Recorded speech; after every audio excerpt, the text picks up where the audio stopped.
Happy Thursday, everyone, and welcome to the Tennessee Conservative News Break. I'll highlight several of our top stories for you today, but for many more stories and many more details on these stories, head over to our website. And while you're there, be sure to sign up for our free e-newsletter. And please consider supporting us with any donation amount. If you donate $50 or more, we'll send you a proud Tennessee Conservative stainless steel tumbler, and for any amount you give, we'll send you 2 proud Tennessee Conservative bumper stickers and a listing of your state officials that includes their contact information. Now let's get to your stories. In Hamilton County, at the commission meeting yesterday, the commission appointed Joan Carter to serve as interim replacement for State Representative Mike Carter, who passed away on May 15th. Joan is Mike Carter's widow and will now serve as the representative for the 29th Legislative District until the November 2022 state general election. The commission also appointed Dr. Steve Highlander as Hamilton County District 9 Commissioner with a 5-2 vote. Highlander also serves on the Hamilton County Board of Education, and says he will not keep that position because he believes it will be a conflict of interest. In Davidson County, District Attorney Glenn Funk continues to refuse to enforce Tennessee's new law that requires businesses to post transgender-friendly bathroom signs, despite increased pressure from lawmakers. Governor Bill Lee signed the bill into law in May, requiring all businesses and government facilities to post signs if they are allowing transgender individuals to use public restrooms, locker rooms, or changing rooms that are labeled with gender identity. 1 week after the bill was signed into law, Funk released a statement saying that his office would not promote hate. Representative John Reagan of Oak Ridge said Funk's refusal to comply is more than marginal offensive to the concept of constitutional ordered government. Funk has been asked repeatedly by Reagan to clarify his position.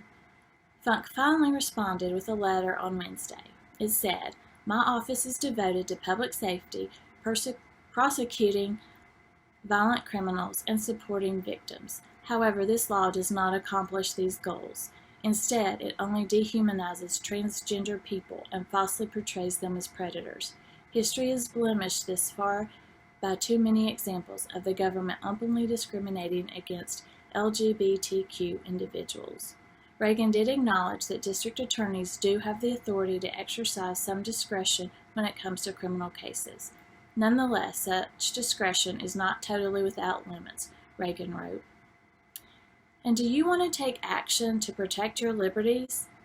Then consider attending the Tennessee Freedom Summit on July 10th. Be sure to go to the website TennesseeFreedomSummit.com for more details and to reserve your seat today. And our last story of the day. Biden's tax hikes are in flux as infrastructure negotiations shift. The collapse of negotiations between the White House and Senator Shelley Moore Capito on an infrastructure deal raised concerns that Biden's proposed tax increases could regain footing, but lawmakers Wednesday indicated that likely would not be the case. Republicans have been negotiating with the White House for weeks to make it clear that raising the corporate tax rate, as Biden proposed, would be out of the question. Now, another bipartisan group of Democrats and Republicans are expected to propose a plan to the White House, though it's unclear whether the plan could satisfy the administration or get enough members on board on how they will pay for the plan without Biden's tax hikes. Yet another bipartisan group of 29 House Republicans and 29 House Democrats call themselves the Problem Solver Caucus, released an 8-year bipartisan, almost a $1.25 trillion infrastructure framework yesterday.